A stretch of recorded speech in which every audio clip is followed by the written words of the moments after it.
So one thing I wanted to do is in our subsequent lecture here was go ahead and show that there is another entry then by the lessor. If the lessor has to pay costs up front to initiate or execute the lease, those are called initial direct costs. And those are expensed at the time of signing the contract, okay? Now these initial direct costs in this example, remember, was a rebate that they're paying to the lessee in order to sign the lease, and that was a $3,000 amount. So we have initial direct cost expense.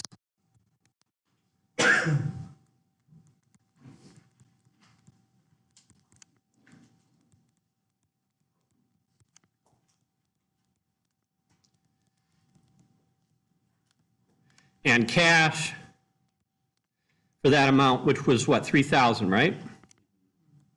Okay. All right, so those are the entries on the signing of the lease on 1/1 of X1. So what I provided for you, since we've already been through an example of amortization schedules, are the lessee's and the lessor's amortization schedule. You know, they start out with different carrying values. And again, because the lessee doesn't record any residual value that they don't think is probable of having to be paid. And that's what that difference is between their amount of $156,273 and $160,000 for the lessor, okay? Now, you'll notice also that, and by the way, both are at 10%. We're using 10% because that's the implicit rate, and it could have been determined by the lessee. So the lessee and lessor are using that 10% rate here.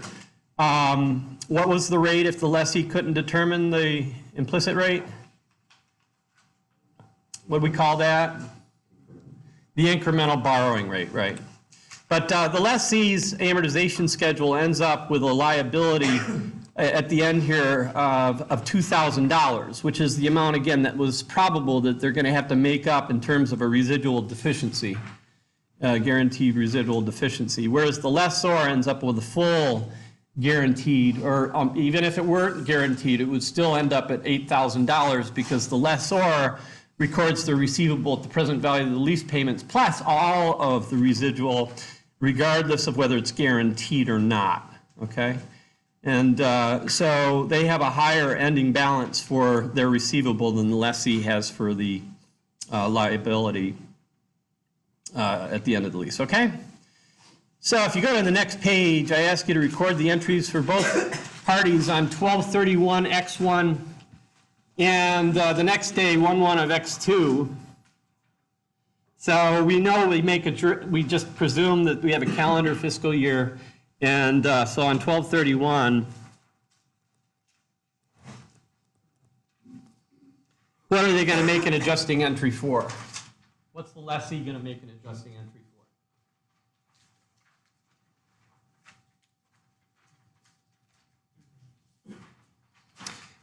Lessee. Well, think, they've got what? A liability. So what do they have to record after a year? The interest expense on the liability, right? Okay. So their interest expense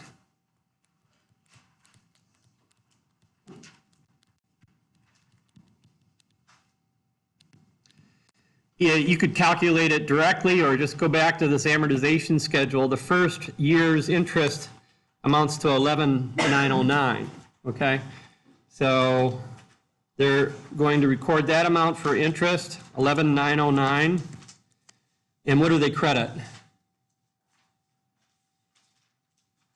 Not interest payable, but they increase their liability, okay?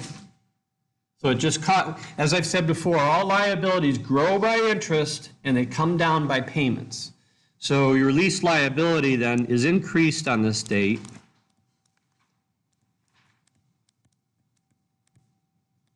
by that same amount, $11,909.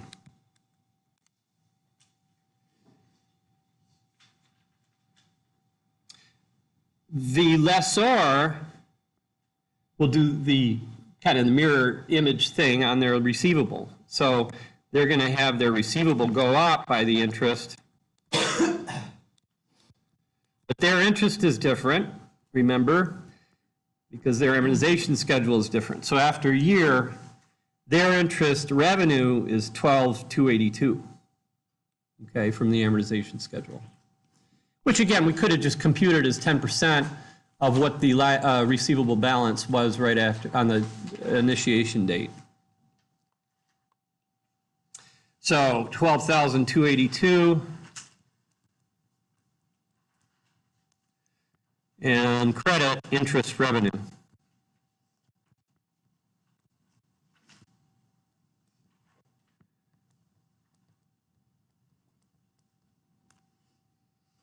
All right. Well, let's go back to the lessee. Does the lessee have anything else to adjust for? We just took care of their liability, but what else do they have on their books? The ROU asset, right. So what happens with that ROU asset after a year? It's like they bought it, so therefore what are you going to record? All right, depreciation. The standard calls it amortization expense instead of depreciation expense, okay? Not a biggie. I wouldn't take off points if you called it depreciation expense, but let's follow the standard. Amortization expense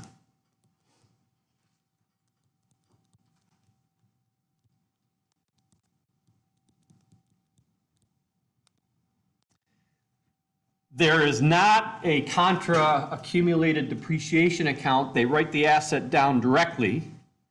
So we'll credit the ROU asset. And what is the carrying amount of that asset?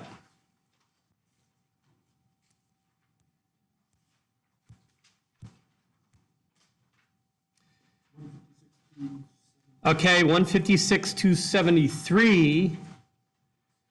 But what?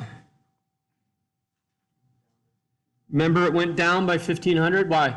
Because the lessee, if it has to pay any initial direct costs, which it did, it had an external attorney that paid for to execute the lease, but they also had this rebate that was received from the lessor, right? So we have a $3,000 amount that was into the lessee inflow, but minus the $1,500 they had to pay for the attorney. And those both adjust the amount for the carrying value of that ROU asset. So when we record amortization expense, you have to take that into account. And you had 156 initially, 273, minus the net of 1,500 equals a carrying value of 154,773.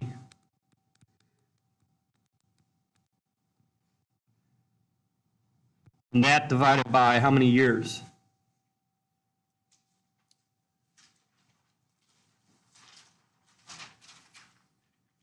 What was the life of the lease or the term of the lease? 5 years.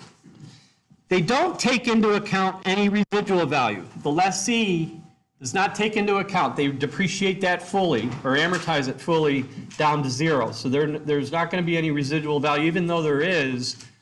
For them, for their purposes, it's not recorded and therefore it's not amortized. All right, so you get for this 30,955.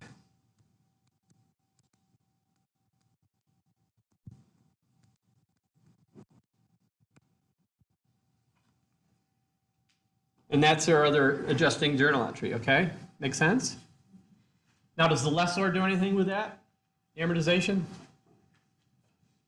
Think about the lessor. Does the lessor have that asset on their books anymore? So they couldn't amortize it, right?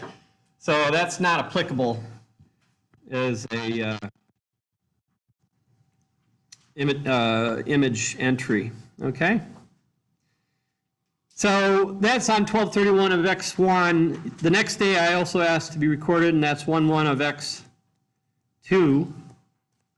What happens on that date, on the anniversary date of the lease? Yeah, Maya? Sorry, just go back. The 1,500 is coming from the 3,000 minus the 1,500. Yeah, that's exactly right. The 1,500 is coming from this 3,000 minus the 1,500. Yeah. All right, now, yes, Sarah? When you're doing your amortization expense, why aren't you taking the value from the amortization schedule? Like the difference between your cash and interest? Oh, because, okay, so the question was, why aren't we doing it like we did for an operating lease? Yeah. And the answer is, this is just the rule for operating leases, the rules for operating leases is different from capital leases. So under US GAAP, for operating leases, they amortize the difference between the lease payment and the interest on the liability. Whereas here, we just treat it like we have an asset acquisition. And so we depreciate it like we would, well, you're always going to use straight line in these cases, but we depreciate it like we would and don't take into account any salvage value. Okay? It's what they decided. This would be closer to IFRS than it is to US GAAP for operating leases, but still both differ. Okay? All right. On 1/1 of X2, the anniversary date of the lease, what happens?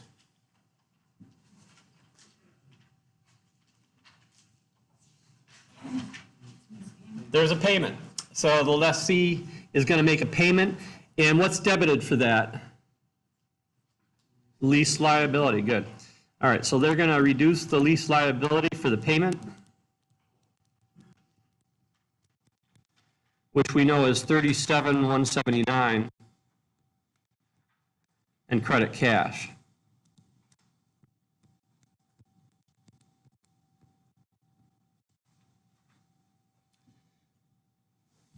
So on 12/31, the lease liability went up by the interest. The next day, it comes down by the cash payment, okay? Now, on the lessor's side, they received the cash, right? $37,179. And what are they going to credit? The lease receivable.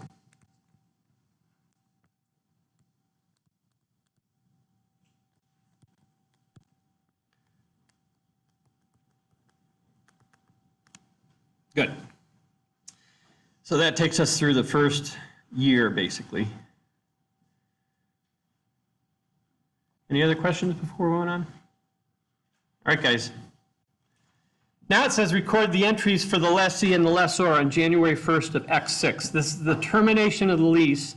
We don't have to go through all the intervening years here. We can just look at the entries at the termination of the lease, assuming the fair value of the equipment at that time is only $4,500. Now, how much was the residual value guaranteed in this problem?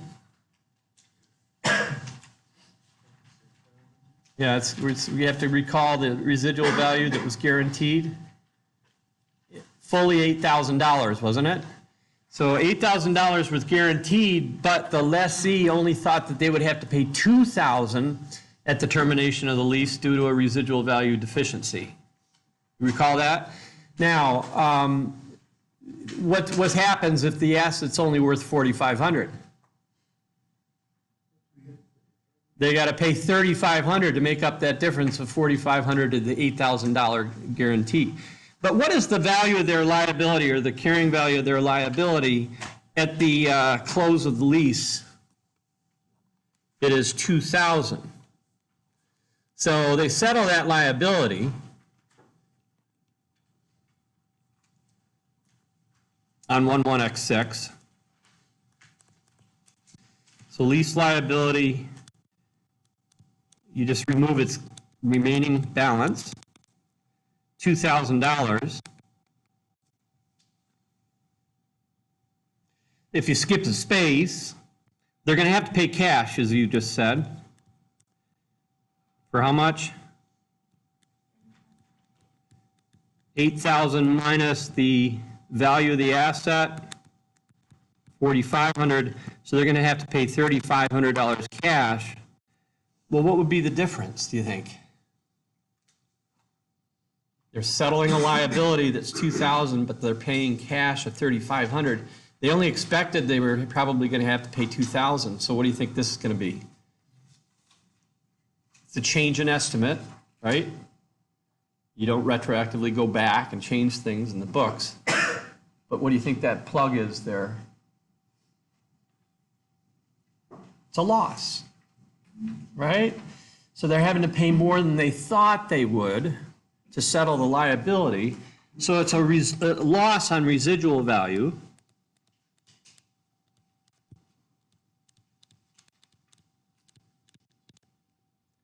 You could say loss on residual guarantee if you had enough room for the $1,500 difference.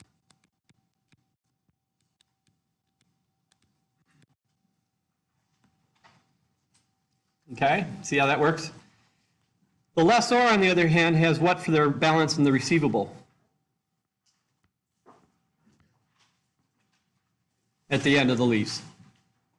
8,000.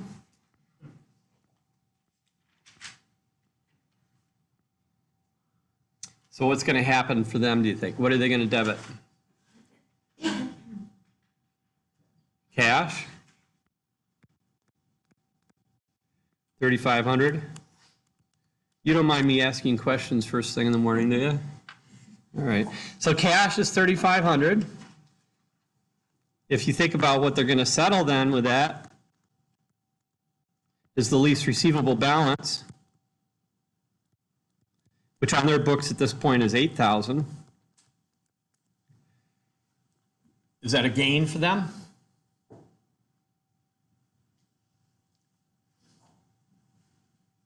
You notice you need a debit, right? That would make sense to have a gain. The ideas? I'm trying to do this so that it's intuitive if you think it through.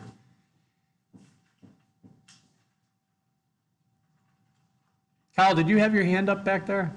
No, you're just stretching, man? All right. Don't they get the asset back? You see, the lessee has to transfer the asset back. It had been taken off their books, but now it's going to be put back on their books. At what amount, do you think? The fair market value of $4,500. So we had taken it off the books through an inventory account. I said it might have been equipment. It depends on whether they regularly deal in this type of asset from a sale standpoint. And so that's going to be recorded at $4,500, fair market value on the date they get it back. Okay? So they de-recognize the asset, now they're re-recognizing the asset as at the termination of the lease. And that kind of winds up the whole cycle. So you follow everything so far conceptually from what I'm talking about, okay? Now, as I said, the Achilles heel in this is the residual value, whether it's guaranteed or not. Okay, everything kind of focuses on that, and it did for me too. Back when I was a student under the old standard, I remember being so frustrated about that. But we got it down now, and I want to change then that assumption. Now, if you go to the next page, assume that the residual value is not guaranteed. All right. And record the journal entries for the lessee and lessor for 11X1 through 11 of X2, X1 through X2. So will the lessor do anything differently if the residual value is not guaranteed? Don't they expect that residual value, expect it, even though it's not contractually guaranteed? So the lessor's receivable will be the same.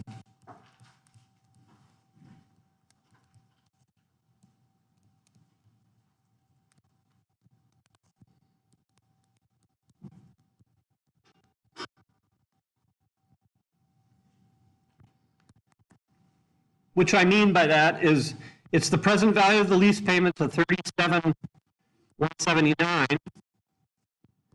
They used a 10% discount rate. 5 of those.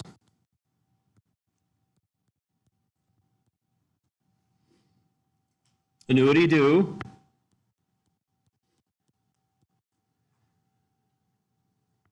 Plus all of the residual value, irrespective of the guaranteed status. So they expect all of this $8,000 to come back to them, so therefore they set up the receivable for that present value as well. And what would you get if you just solved that? You know this. Think about it. What is it? If it's the same thing that we got before, what was that? 160,000 for the lessor. But now the lessee only includes residual value if they think it's a deficiency. So from their standpoint, the lessee's liability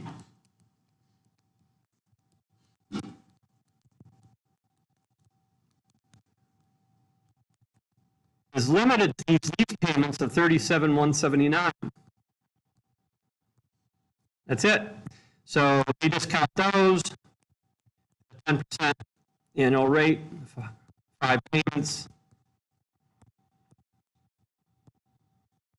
Annuity due. Which is the same thing as what you got above, but if you just subtract from what you got above, that 8,000 times 1.1 to the -5, or the present value of that 8,000, then you'd get this same number, and it's 155,031. Okay? And so I'll just have as a note in your notes, present value of unguaranteed residual value. Guaranteed is always a word that I have trouble with. I don't know, it's just one of those things. Does the U come before the A, or does the A come before the, so the U comes before the A. And the present value, unguaranteed residual value, do you have words like that in your life? You always kind of get wrong? Yeah, like what? Olivia, what's your word? Well, I'm sorry, what? Oh, E before I, except, I mean, I before E, except after C. And that's not always the case, is it? No. All right, 1.1 to the -5. And so that is 4967. 4967. Now, there's a little rounding error here, but if you had 4967 to 155,031, you know, if you didn't have rounding error, you get 160,000. So that's the difference in terms of the two treatments here. Now, at the inception of the lease, 11X1, whoops, 11X1, they're gonna what, record what? Lessee?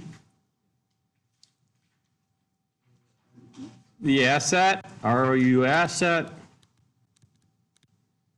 But now it's only recorded at that 155,031. And that would be the amount of their lease liability.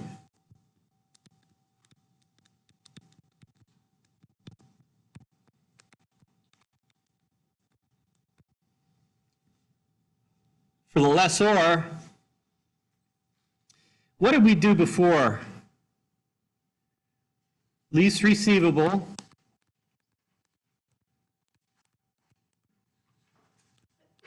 God bless you. Lease receivable, 160,000.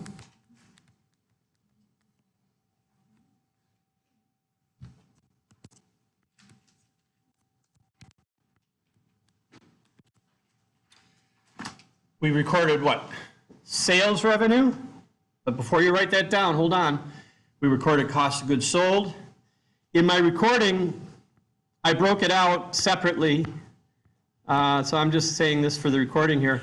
In terms of the sales revenue on the first entry and then cost of goods sold. But for you guys, what I had done last time is made a compound entry for the two. Now here's the thing. I want you to go back in your notes and pay attention to something here. I have to keep scrolling back and forth on this. Let's read here under the sales type lease again. So we said for the lessor, that's the general classification for capital leases, and it was met by satisfaction of any one of those criteria. And we of course said if the selling price is different from the carrying amount, then you have a profit. You could have a loss. I mean, it could happen where your carrying amount is greater than the lease receivable. But what the lessor records is that receivable, just to emphasize again, is the present value of the lease payments plus present value of any residual value that's not included in those payments. In other words, they include the residual whether or not it's guaranteed, as we just said. And their selling profit, pay attention to this, is equal to that lease receivable minus the carrying value of the underlying asset. Now, to break it down in terms of what sales and cost of goods sold, notice this. Sales, it says it's equal to the selling price minus the present value of any unguaranteed residual value. There it is again. Why? If it's not guaranteed, then it doesn't meet the criteria for revenue recognition.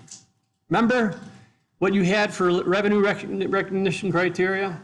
So it doesn't satisfy that, so they subtract out the present value of any unguaranteed residual value, but they also subtract that amount from the cost of goods sold. In other words, have we changed gross profit at all? Let's make the entry and you'll see it. The present value of our residual value, now if it's unguaranteed, I gave you as 49.67.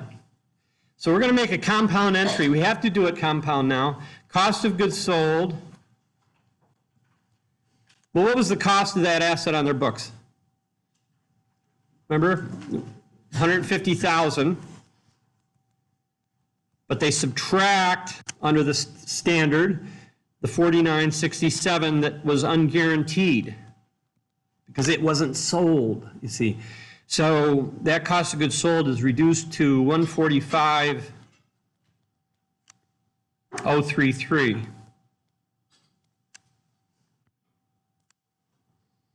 Sales revenue, or just sales, is 160,000 value of that receivable, but minus, as I had in the notes just a few minutes ago, or a couple minutes ago, we had have to subtract out the present value of the unguaranteed residual value of 49.67.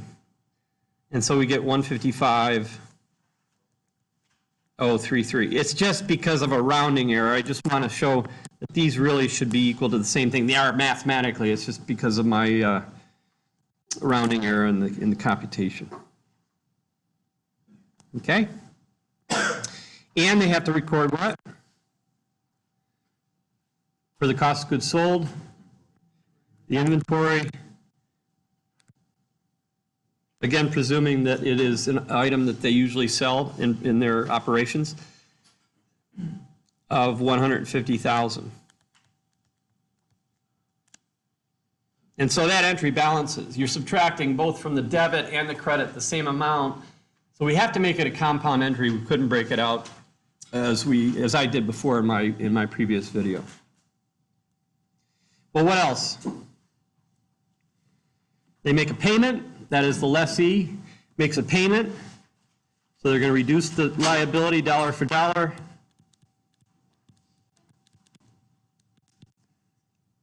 $37,179. That hasn't changed.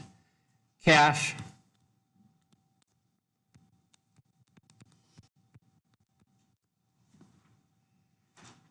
And anything else?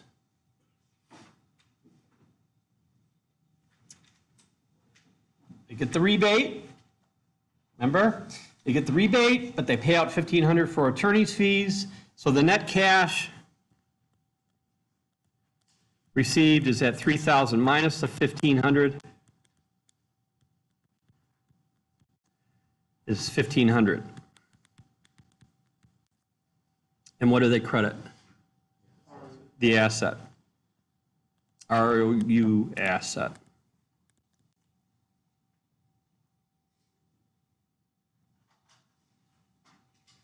On the lessor's side, they received the cash payment for the receivable. Debit cash, $37,179. Reduce the receivable again dollar for dollar because no interest has occurred yet.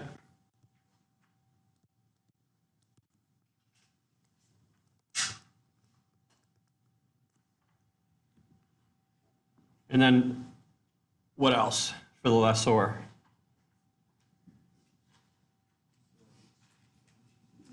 They pay the rebate. What do we call that, though, for them? it's expensed, okay? It's part of the cost of the revenue that they just generated, okay? It's like paying a commission almost, but you're paying a rebate to the buyer of the asset. So it's called initial direct cost expense.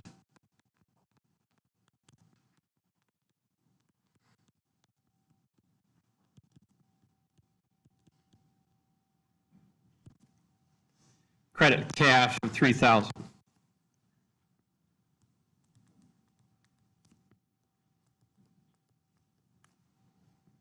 And that takes care of that date. So any questions on that at all? How you doing? Lot to memorize, yeah. So, the first time that we did, the teacher opportunity in West Shore, there was, you combined, cash and initial direct cost expense. Yeah. I'm just laying it out, I'm just breaking it out for illustrative purposes a little bit more clearly and rather making, but the net result is the same if we made it a compound entry. So, yeah, I had previously for you guys combined these two entries, just showed the net increase in cash of that 37,179 minus the 3,000 and made this a compound entry by debiting initial direct costs. But you see this is the same thing? Okay, hope that's not confusing. So you go through a year, you get to 1231 of X1.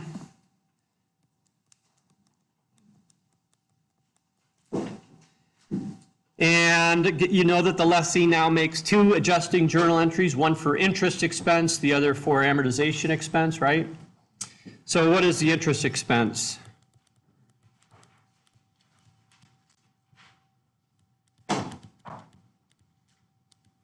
Your liability is different now, isn't it? Yep. So let's go ahead and just show the calculation below. I don't need a full amortization schedule yet to do this. Lease liability I should be crediting.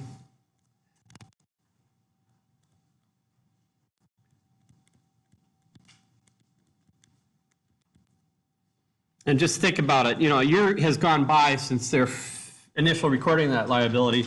The liability started at 155,031, right? It's what it started with. It was immediately reduced by 37,179.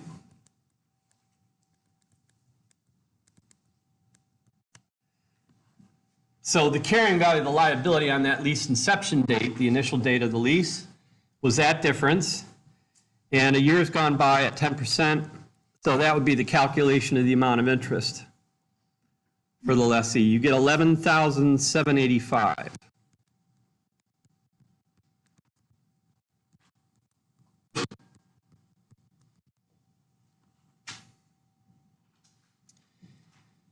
So you notice that's different from what we got when the residual value was guaranteed, correct?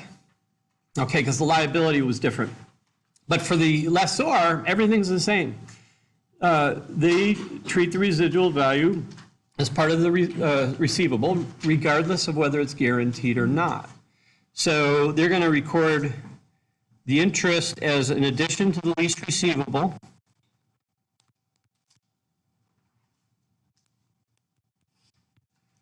And interest revenue.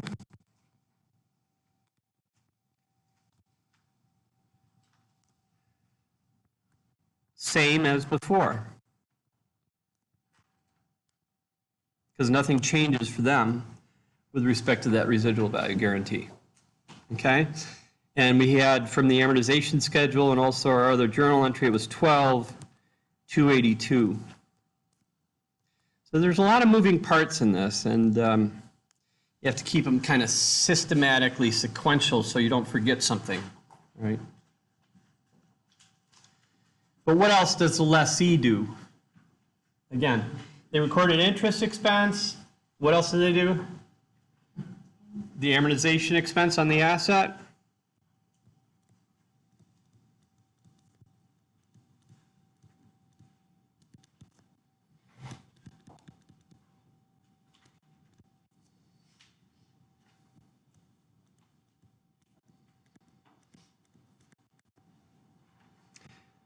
Is their carrying value for that asset different? Now that the residual value is not guaranteed? Yeah. So we just think about that. We initially recorded the lessee's asset, ROU asset, at 155,031, but remember we adjusted it for both the rebate and the initial direct costs for the attorney, netting out to 1,500. Again, they don't take into account any residual value. It's just fully depreciated over the lease term, 5 years. And that gives you 30,706.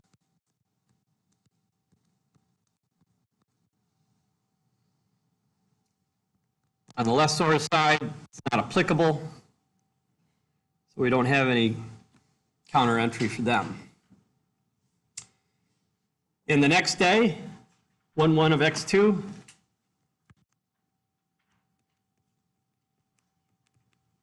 what happens? Lease payment. So tell me what the entry would be. Debit lease liability. That's an industry. Got to have some twiddle on there. By the way, did I tell you they're playing at Higher Ground Thursday? Yeah, I'm recording all this information on the video to immortalize. So I guess maybe they'll know about my love for twiddle as well in summer school.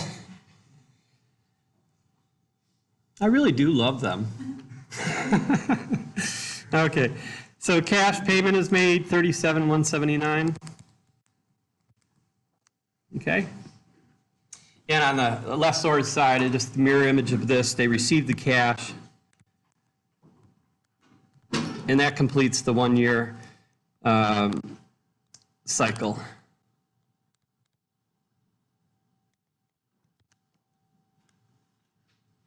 Hey. Yeah, okay, all right. So that was 37,179. Okay, so we're getting far into this topic.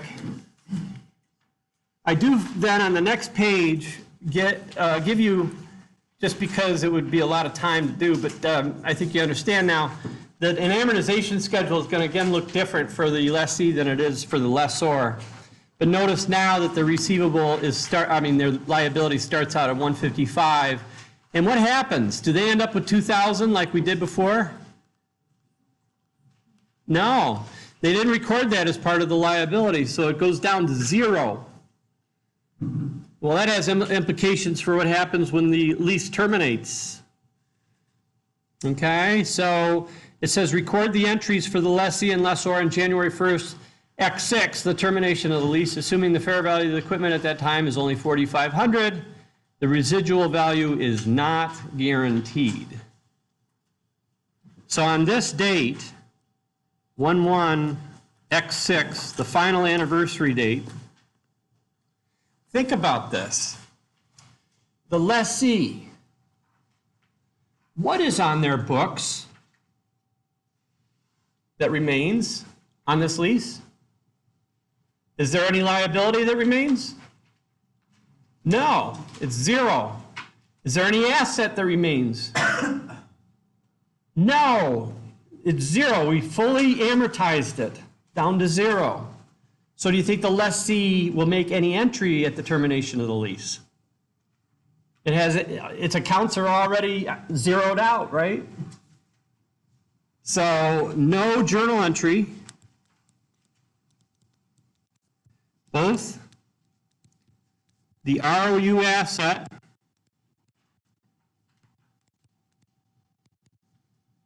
and lease liability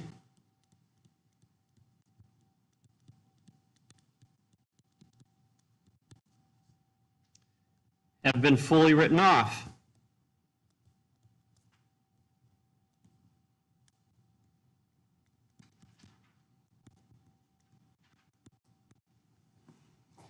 So when you have a lack of a residual guarantee, that's what's going to happen on the lessee side.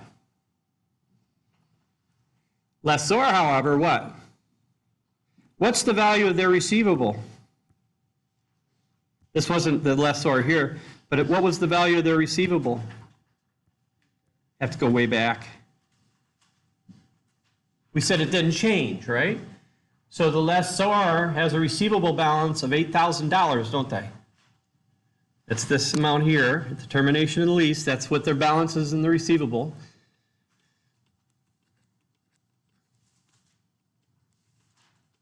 Now, the asset that they get back is only worth $4,500. So what do you think they debit? They get that asset back. So they put it back into inventory. Again, presuming that they are doing business in that asset. Or if it were equipment, you could say or equipment. But it's only for $4,500.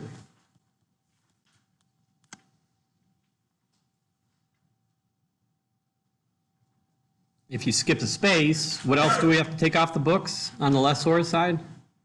The receivable.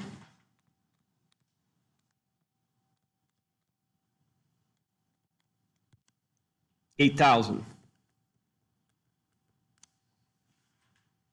And they obviously don't balance, so what do you think that difference is? It's a loss. Okay? Loss on residual value.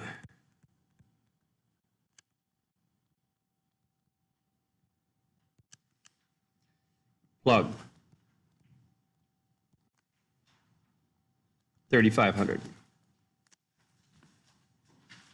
Does that help, guys?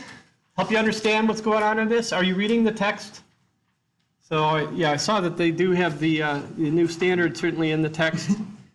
And that will certainly reinforce all of what I'm doing here. I do some things that the text is not covering, as I often do, just because they're realistic, so I'll get to that in a minute. A very interesting issue is if you have a bargain purchase option.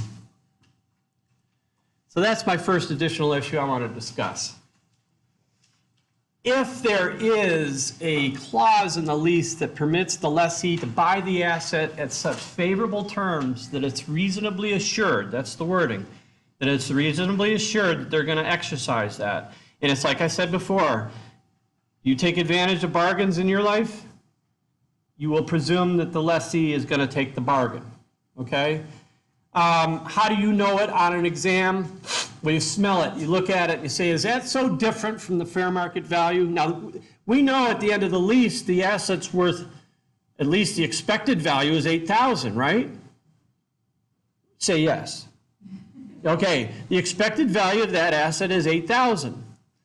But if whether or not it's guaranteed, it's still going to be, it has to be compared to what you're offering the lessee to buy the asset for. And so on the next page, I say assume the same facts as in the previous exhibit, except that lessee company is offered an option to purchase the equipment at the end of X3. It's only 3 years into the lease at $2,000. Isn't that a bargain? Can you just smell it? It's just right staring you in the face, $2,000, and I know that 2 years later it's worth $8,000 as far as an expected value. So certainly you have a bargain here. How would this information affect the previous solutions for the lessor and the lessee companies? Very importantly, if you have a bargain purchase option in the contract, that completely eliminates all issues associated with residual value. It's moot. If the lessee is going to be able to buy the asset now only after 3 years at a bargain, then anything to do with residual value is irrelevant. So what you get here then, the bargain purchase option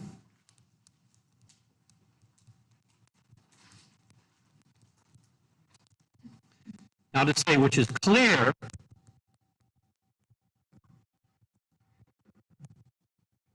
since it is offered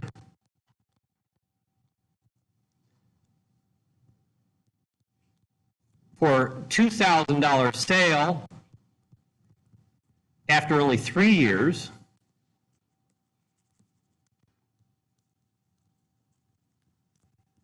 when the residual expected, or the expected residual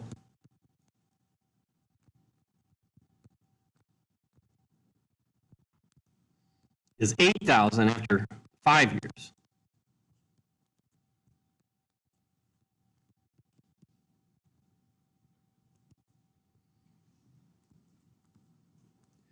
But continuing the sentence, the BPO option, that bargain purchase option, completely removes any issue associated with residual value. Or issues associated with residual. So once I see a bargain purchase option, I know it's a capital lease. That's the second of the 5 criteria. So I know it's a capital lease to both parties, but now I don't even have to pay attention to the residual value. So what is the present value of the, yeah?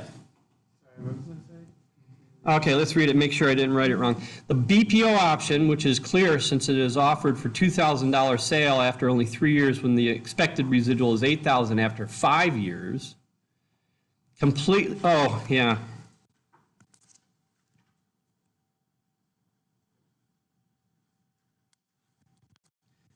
Removes or makes moot the issue of residual value. At least for purposes of determining whether this is capital lease or not, and also the initial recorded capitalization amounts. So I didn't really bifurcate your page like I did before. We're going to do that again, though. Let's just say the lessee is on this side. Lessor is over here.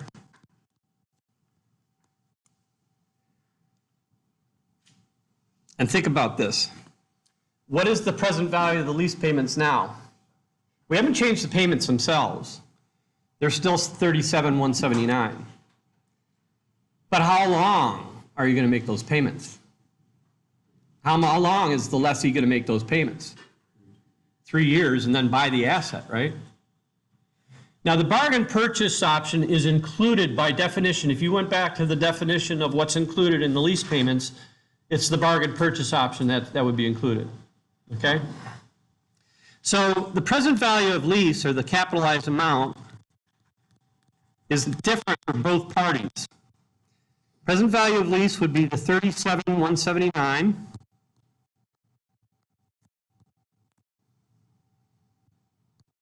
But only 3 years.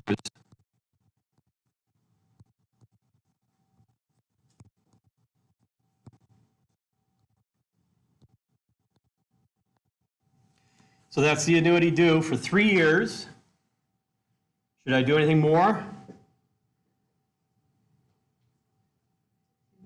Plus the $2,000 that the lessee is going to pay to buy the asset. That's part of the lease payments now by definition.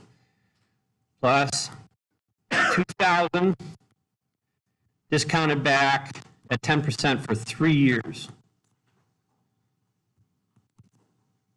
Again, in your financial calculator, you could calculate this quickly, and we've already illustrated that. Just make sure your calculator is in the annuity due mode or begin mode, and put in the parameters. N is now 3, right? Your payments are $37,179.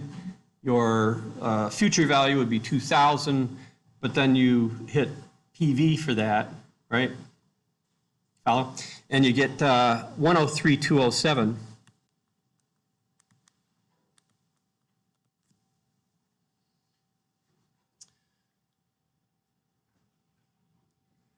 All right, now, so what is the lessee going to do? Are you guys all right over there?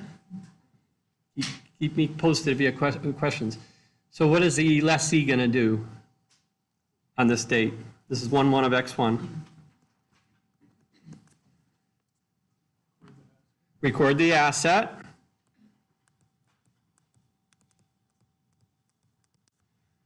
For 103,207. Credit, lease liability. Nope.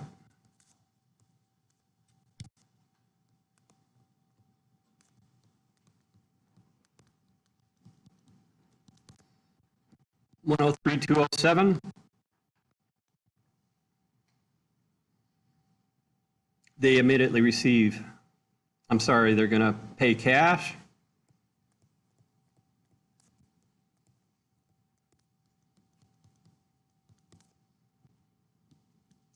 And again, that's because it's an annuity due, prepaid. Excuse me. Pay cash.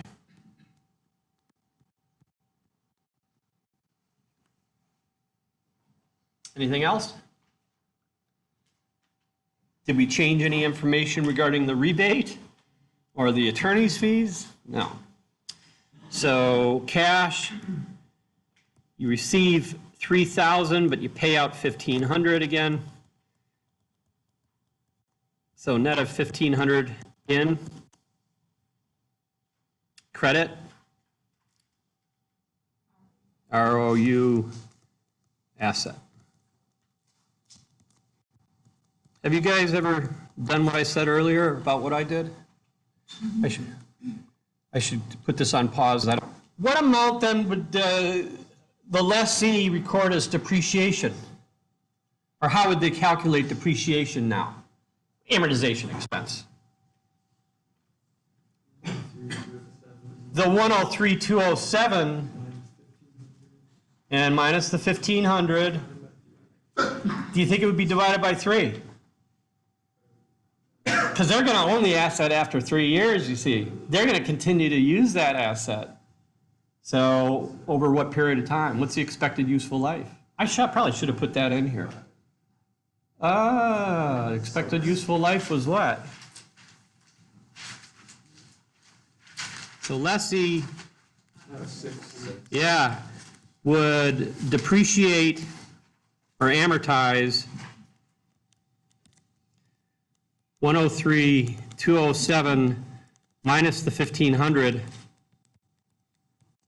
not over 3 years and not over 5 years, over 6 years.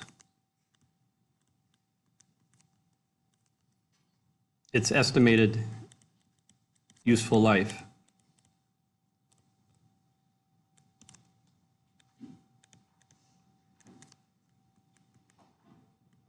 So I only asked for the entries on 1/1 of X1, but that's just what would happen for the lessee. On the lessor's side, well, again, what are they going to record then? Lease receivable, do they record the same number? Is residual value an issue for them? No, not now. So lease receivable would also be at 103,207.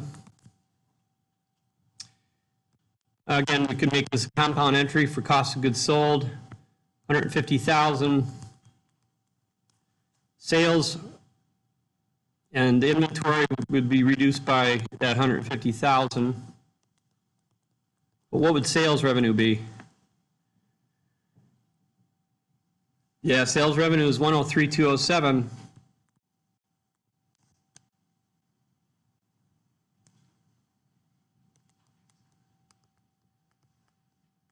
So what would they have for a gross profit on that? If your sales are less than your cost of goods sold, what do you got? A loss for gross profit, you see?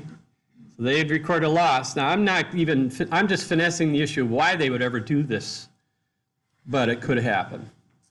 There's that remaining entry then for cash. Let's make it a compound entry, just now that we've made clear what it is. They received $37,179. Less the $3,000 rebate. So that's $34,179.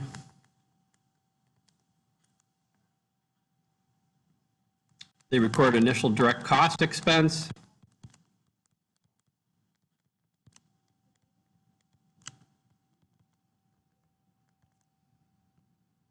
$3,000.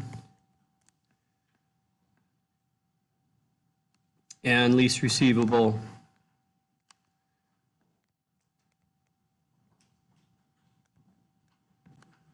For the total $37,179.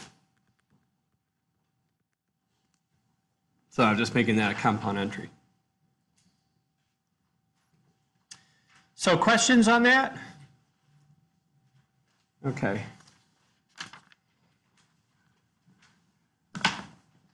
The second additional issue I'd like to discuss deals with executory costs.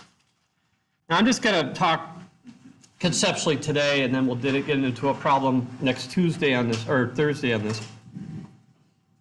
We know that executory costs are incidental costs that the lessor puts into the lease payments to cover things like maintenance, insurance, maybe they have property taxes because they still legally own the asset. And the question is, well, what do you do with those? I don't like the new standard and what it does. I'll just say that right out front, because the old standard was better in regard to this. And this issue is also not addressed, so you don't really have the background to understand the situation. But these costs are very typically included in lease payments. If you go back to your definition of lease payments, we said they were the fixed, non-cancelable payments. But if executory costs are included in those, then they are part of the liability for the lessee. All right? But are executory costs a recovery of the economic value of the asset to the lessor? No, they're just the incidental cost is a result of me owning an asset. I'm the lessor, I still own this asset. I am going to have to provide maintenance services. I'll have to pay property taxes perhaps, or insurance on the asset and those sorts of things. So here's what the new standard does. It includes executory costs as part of the lease liability for the lessee because they're fixed and they're knowable in advance. It might be that the lessee doesn't know what those are. It might be that, well, in addition to the fixed payments, the lessor says, well, you still got to pay us a maintenance fee on top every year or whatever, and then it would be included in the liability for the lessee. It's possible those amounts are variable. They might change year to year, and then you couldn't treat them as a present value because they're not determinable at the inception of the lease. So that's the lessee's side. The lessor also would include it in their receivable, but could they ever treat that as sales revenue? If down the road they're going to have to provide maintenance services on the asset, have they earned that yet? You see? So even though the lessor will include these as part of their receivable, you do not want to include it in the sales value number. And you learned from your revenue recognition chapter last semester, I think you did, about the obligations associated with service, right? Like if software is sold, then you're also going to have a service obligation to help the users online or whatever. And those have to be parsed out and separated as another obligation. And it's unearned revenue, really, until it's earned later on. Again, so this is another asymmetry. We'll go ahead and define these right now, and then we'll deal with it in an example on Thursday. So if for a gross lease, the executory costs are included as a component of the lease payments. And if they are included as a component of the lease payments, then they're also included in the liability determination. Okay, that's called a gross lease. That's the terminology in the new standard. In a net lease, the amounts are, if they're variable, like I said, that is not knowable at the lease commencement, or if the lessee pays a third party directly for these costs, it might be that the lessor says, okay, you must mail in property taxes to the local municipality or what have you, or you must make maintenance payments to a third party. Then they're excluded from the lessee's liability determination, right? Because they're not part of the lease payments themselves that are stipulated in the lease. All right.